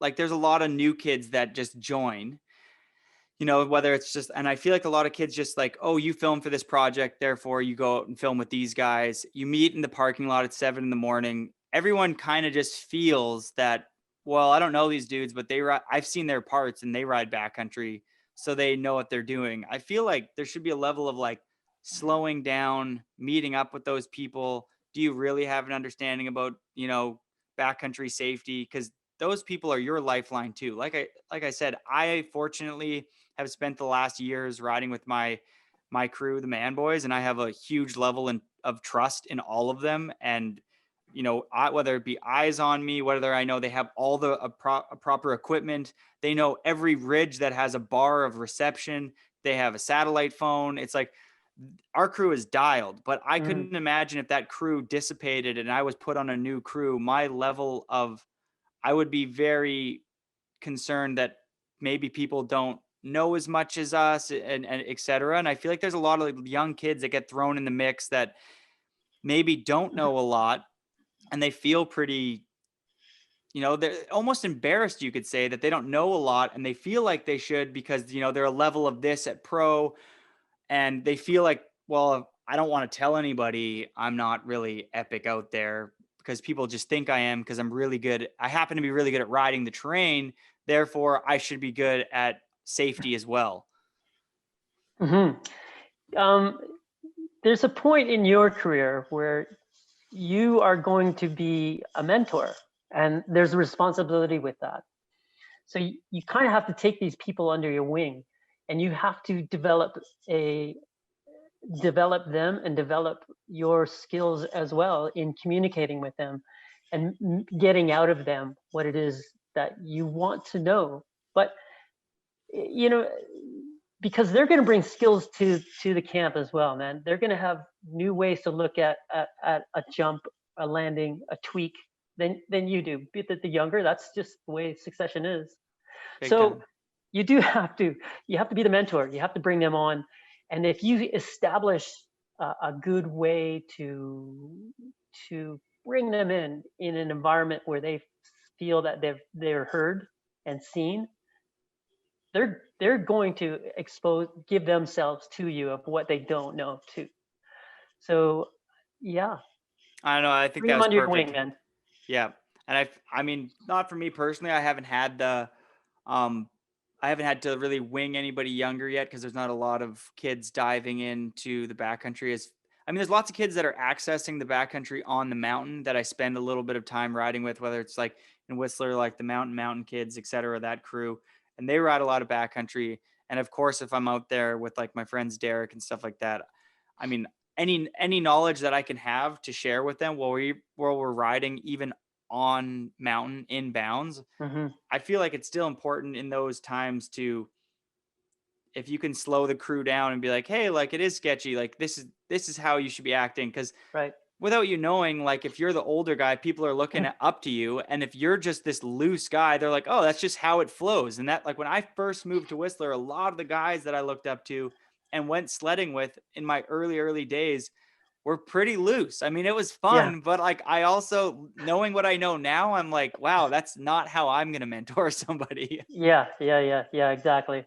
That's good, man. That's like, thanks for that, because that's kind of where the Baldface risk maturity course is. We are. I think that's the greatest thing that we've discovered is like when we see folks like you that have a wealth of practical experience and a lot of comprehension come to get a little bit more detail and see how that applies, and then develop that into a really strong process. People see that, man, and these youth, they see that, and that's the reputation that you are building for yourself. And you don't even know, you have no idea where that reputation is going, but these youth, they see it, and they'll come to you. And if you do it with open arms and mentor them, that's where you want to be. That's what I do.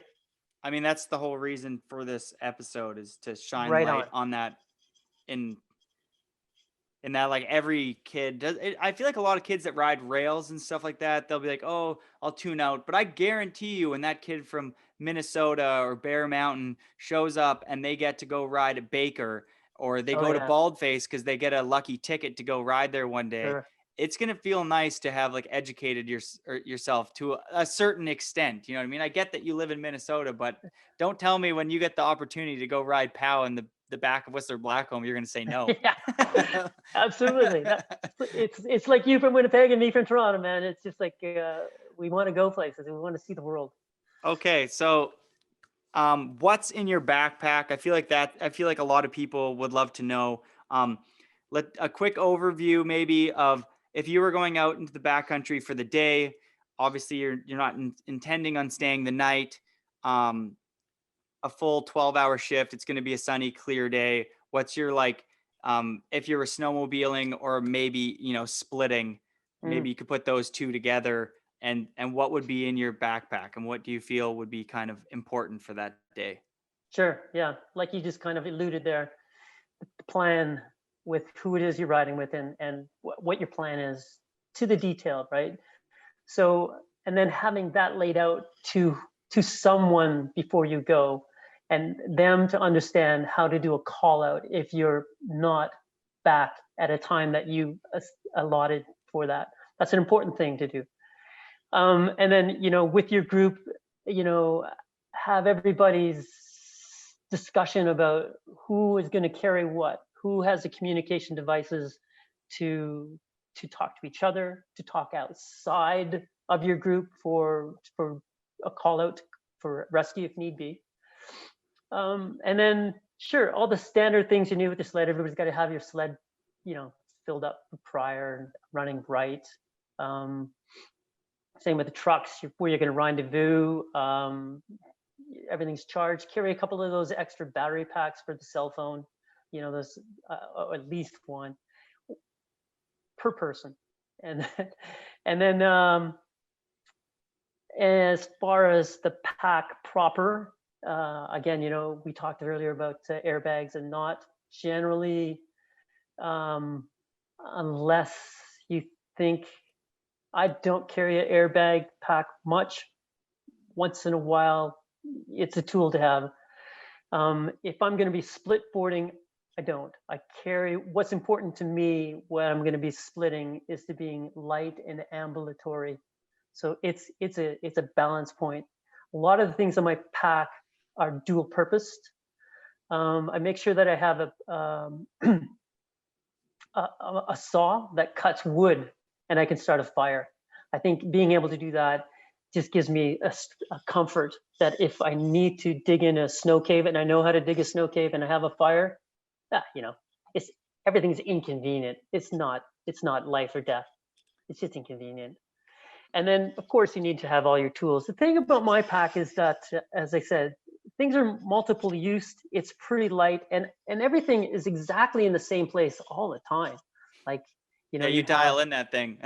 Yeah, I can shut my eyes and I can reach in and grab this, grab that. I kind of know where everything is, right? I can't really, the details of what you have. You have to have the essentials: your probe, your shovel, your transceiver. When you're working with your transceiver, it's best that it's in the perfect world, it's close to your abdomen, not so much in your periphery, especially if you're going to be riding hard and jumping. Don't put it on the leg. Again, that device, if you need to have it, it's got to be as good a device as it can be. So if you were wearing, just to on that device, Yeah. we can get back to what else is in your kit in Mhm. 1 second here. But if you're putting on your beacon, let's say, I feel like a lot of people, they wear the suspender pants, or Mhm. they have like a micro puff under their main jacket. Would Yeah. you recommend putting the beacon, I've always kind of wondered, on the outside of your micro puff, or on the inside as close to your chest as possible? Inside, always. Okay. First layer, and then your transceiver, and any other layer thereafter. In that, if you need to change your layers, you're not taking your transceiver off and then changing your layer. Your transceiver is on in the morning, and that's it. It's off at the end of the day. So it's kind of important to have a jacket that makes that accessible, with a zipper that you can get to your beacon in an appropriate amount of time. Because I feel like if it's too tight and it doesn't have a good zipper and you can't get to it, that's maybe not the best underlayer. Okay, That's nice. balanced. That's a little bit of balance to making sure it doesn't flop around too, right? So it's got to be accessible, exposed, but not to be strafed either, so that gets taken off of you if you get tumbled into an avalanche. Any other main things in your pack that come to mind? A really good puffy, and then I always have someone in the group or two have a little overbag that has points that you can pull somebody if you need to. A lot of ad lib with what you need for first aid. You always have a first aid kit, but as extravagant as it is, depends on your skill level and what you're going to do. You need an airway for sure, and a bag mask, or a bag or a mask and an airway. Got to have that for sure. Yeah, the pocket valve or whatever. Yeah, just that. It's our first time since Baldface. It's our first time carrying that thing, and I didn't even really know how to do CPR. I think I would have been doing 10 and then 5 breaths or something like that. That's not typically the case. Just 30 on the chest and then keep going. Yeah, 2 breaths, 30. Yep. He's like, they're not alive if they're not breathing and there's no pulse. Like, you better get that guy breathing. You are that person's rescue. Yeah. Yeah, good. Well, I like the thermos of tea. I'd like some warmth, and a puffy as well, of course. Snow study kit I have as well. Out of curiosity, for tea or coffee or something, are you really picky with what you have? Because some of them are more hydrating, some of them are more dehydrating. Do you have a preference of tea that you put up there? This is more for me than anybody else, because I'm kind of nerding out on the tea, and I'm kind of wondering what kind of tea I want to bring up this year. Okay. So I want to know what Buff's drinking. I'm old British. I've done a lot of trips with some old Brits in my youth, and in the big mountains, when you're the rookie, you are the brew boy. And the brew boy brings a stove. You don't bring a thermos. You bring a stove. You melt the water. You make the tea. You add the milk. You add the sugar. And Doug Scott always said, is if you can make a brew, no matter what the conditions are, things are going to be okay. Your things are going to be just fine. It's true. So that's where I'm at. I like a nice Earl Grey with a bit of sugar, just for a boost, and the milk just for a bit of protein, and it just seems to assimilate through the intestines to give me the electrolyte that I need. What kind of snack bars? Do you got a preference of snack bar? I do. You know, they Yes. kind of oscillate. I have the new Cliff Bar with the nut butter in the middle. Oh, A I little love those softer, ones. Those ones are good. easier to digest. Yeah, I those are like good. those ones. That's my fave too. I mean, I have no reason to plug them, but that's actually my favorite one. Yeah, yeah. Without a doubt. Yeah, I do carry. I do carry in my first aid kit. I carry a sugar and an electrolyte as well, just for if somebody gets extended and they need the electrolyte. You can make it as a tablet. They can have that, an emergency or noon, and sugar for the diabetic as well, just in case. And then as you go further afield and you're doing greater things, the first aid kit gets bigger, more elaborate. Yeah, our backcountry bag right now we all have our backpacks, like I said, that are pretty light with our airbags, but then we all have like a tunnel bag that's waterproof, obviously. And then I have like extra layering, extra gloves, extra goggles. I mean, this is, like you said, you were kind of comparing touring to sledding. So for me, a lot of times when we're sledding and we're 100 kilometers out, and then it starts getting, clouds start rolling in. We see the weather changing when you get to the top of a ridge. We're like, okay, it's time to boogie home. And you have the wrong lenses and you're sledding home. It's amazing how if you have a dark lens and then you take off your goggles, you're like, this is how much better I could be seeing, but you can't sled without goggles. And it's like you need to have the proper lenses so that when you're 100K out and it's 6 p.m. because somebody's belt blew and you can't just leave. That's another thing I would love to touch base on, is knowing when to pack up the day and knowing when you've had, you had a good day. The last guy wants to build the jump because it's, the photographer says it would be an epic shot. Like, do you kind of have a rough time when the sun's going down? What time of the day do you feel like you should be packing it up? Obviously, that's relative to the time of year because it depends on the sun. So more of a preference of sun. Yeah. Sure. Do you have a time? Absolutely. I have a process. I don't really have an absolute answer. I have a target to get to. I like it. Where, what we talked about earlier is the plan, right? And so in the discussion with everybody at the beginning of the day, that point is put out there for discussion. When you get closer to that point in time, you talk about your return time, you can reassess it. You can talk about it. And if everybody is in agreement with it, that's cool. You can change it. But at some point, someone's got to wear the big boy pants, not in a derogatory term, but just say, we agreed to this and we're pushing this. I want you to know that we're pushing this. I'm not into it. And so just to put the onus on the person who's making that decision, that their decision is outside what's been accepted as an acceptable risk. So good. I've been in those shoes before, and it's definitely like I've been the one who's making the group hold up. You know what I mean? Like, sure. I want to get this turn. And everyone's just kind of like, looking at their watch, like their glove, like you're not sledding, you're waiting, everyone's getting cold. And once that sun goes behind that mountain, it's a game changer on temperature drop. You're a little bit damp all day and stuff, and that sun's gone. It's so cold. Oh yeah. It's like you might be waiting at the top in the sun on the ridge, but all your crew is waiting in the giant cloud or like, the dark shadows below, and they are cold. Yeah. And as you've learned from that Baldface course that we did last year, the risk maturity, when an incident occurs and somebody's injured and you're a bit damp and you're in the shadows, wow, the shock is the real deal. Yeah. And it takes all hands on deck to make that person make it as good a survivability chance as they can. I feel like I would be doing a disservice to snowboarding if I didn't thank you guys, Jeff, Baldface, and Pat Moore for having that course, because everyone who's listening to this has a favorite snowboarder, and everybody wants to watch those pros film more video parts. Mm. And those pros are being able to do so by and keeping the next kids safe as well by the knowledge of your staff there, and for Pat Moore for putting on that course. And I mean, like, the entire snowboard community thanks you guys for what you guys are doing, because the top 30, 40 pros that I know have all attended that course and have walked away with so much knowledge. The discussions we have when we see each other, it's like, if we haven't seen Awesome. each other in a while, it goes right back to there. And it's like that, it's doing a giant service to the safety of all pro snowboarders. So thank you to you, Jeff and Pat, man, that's an amazing course. And I mean, obviously a lot of the people who are listening can't attend that, but I mean, there's courses that are out there for you guys too, that you should be, drowning yourself in before you jump into the season.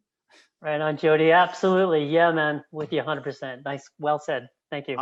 Yeah, no, thank you. The last things we'll do here before we wrap up, do you have any red flags that are immediate no go for the day? Like, we're not going out, like temperature, weather, a certain amount of snowfall. What are your red flags on pulling the plug?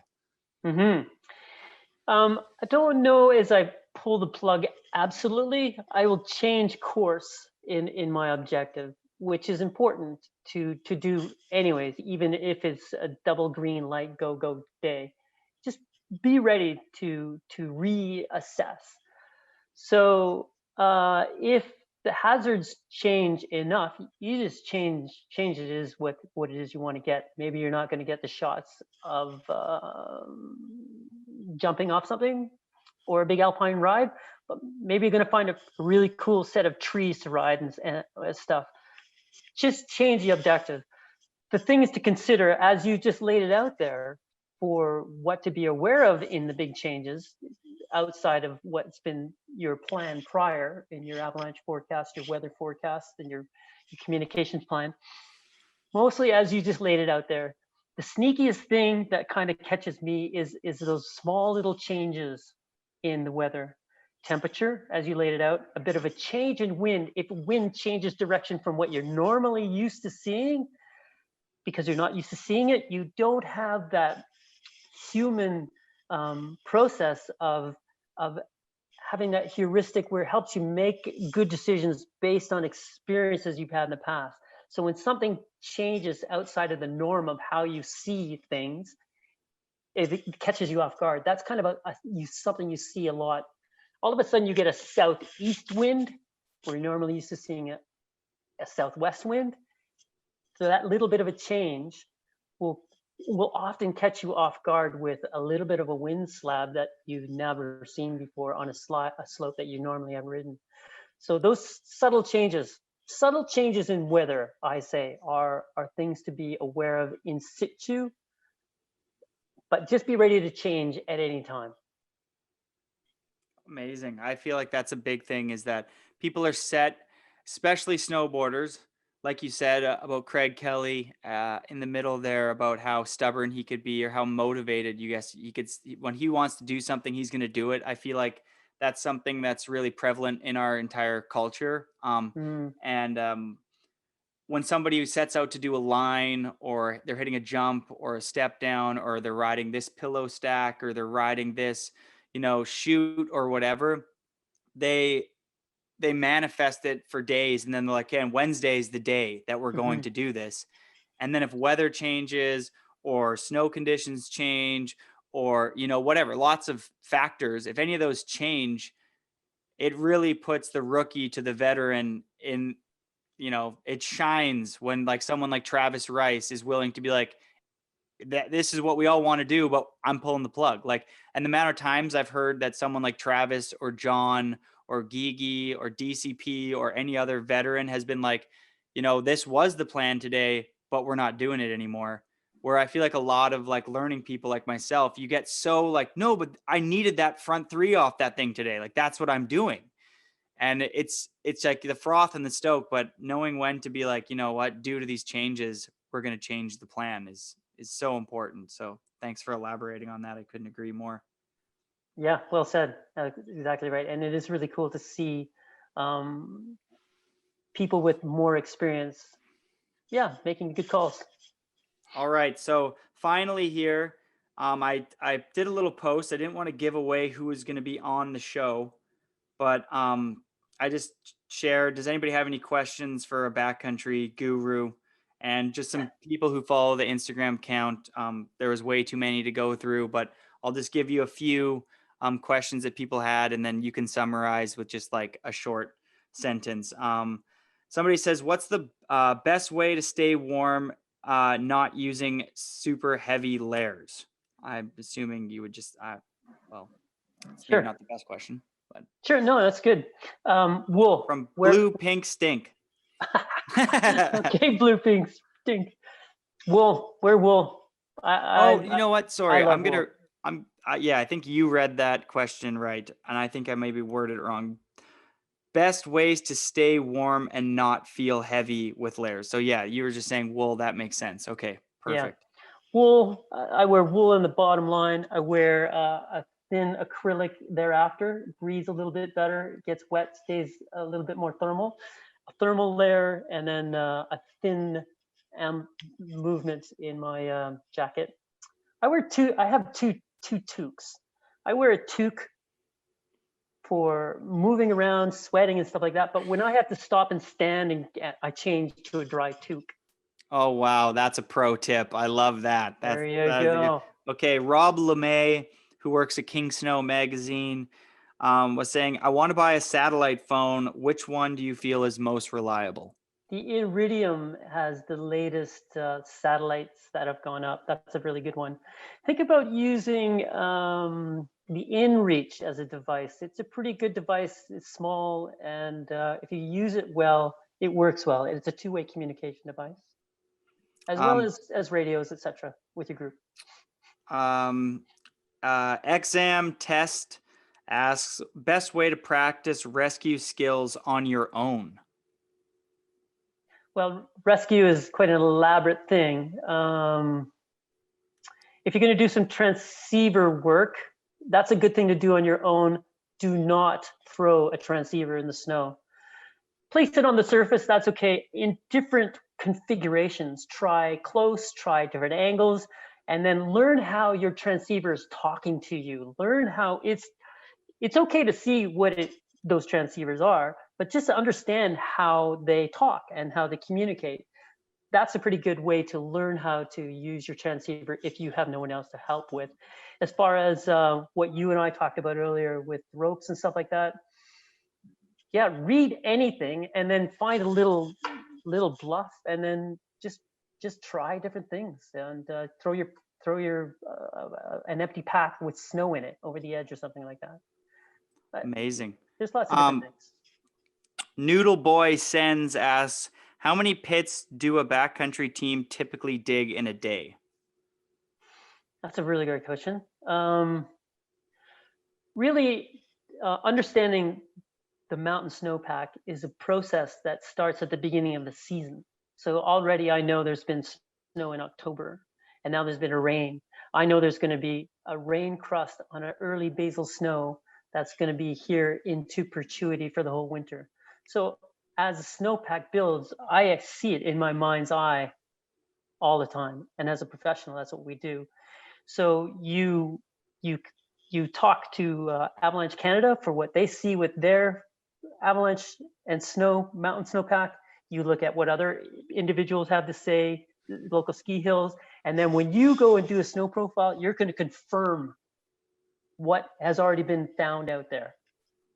And if you're right and you're confident that what you thought was going to be there is there, you're on the right path. You're in the right process. If there's incongruity from what you see in your snow profile to what everybody else is doing, something in your process needs to be readdressed. I agree. All right. Bro Code 42 says, how many people have you saved out there? I don't know. That's a variation of. I feel like he more means in a burial avalanche see. Yeah. situation. None. I've only found dead people. Wow. And do you care to share? Do you care to share any of those stories? And was there any takeaway for you in those stories? Like, I feel like you're forever learning, but was there one in particular where you're like, that was a big takeaway for the group? Not really. Yeah. When the tragedy happens like that, sure, you can look back and have a lessons learned, but recovering people that have passed is ugly. It's no fun. Yeah. And then the rest are pretty much just asking what you've already elaborated on quite a bit throughout the episode. So I actually have 4 questions for you. It's kind of how we end the show here. These are some basic questions, more directed towards you as a person. Number 1, what's your favorite snowboard movie? Or sorry, what's your favorite movie? Generic. Oh, Regular movie. Harold and Maude. Sure. Never seen it. Okay. As far as a human story, it's a really great film. It's an old film. And Koyana Squatsi is my other favorite film. I'm going to ask you, I don't normally throw this one in here, but number 2, I'm going to say, what's your favorite book? Zen and the Art of Motorcycle Maintenance. Zen and the Art of Motorcycle Maintenance. And what's that book about? Just the premise. Sure. I think, it's all these things that come at you at different times in your life that affect you and kind of motivate you. It's a book that's written by Robert Pirsig that is about a guy who is a motorcycle geek who travels through the US and his bike keeps breaking down and he does this maintenance in these different locations. So it's a philosophical discussion while he's fixing his bike and then the adventure of being on the bike. The premise of it all comes down to is that he finds that what motivates him is life is all about quality, which is for me as well, stemming from that book. I love that. I want to read that book. I think I'm gonna add that to my to-do list. You should. It's a great book. All right. Number 2, because we squeezed in the book one, because I knew you'd have a good one. I just had a gut feeling. Favorite snowboard movie? I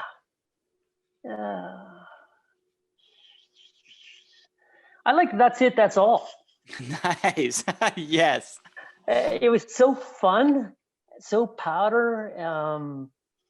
Yeah, that's been my favorite. And again, at the time of my life, it was just like so exciting. So have you worked with Travis quite a bit? Do you know him on a personal basis? Is he pretty fun to go out there and work with?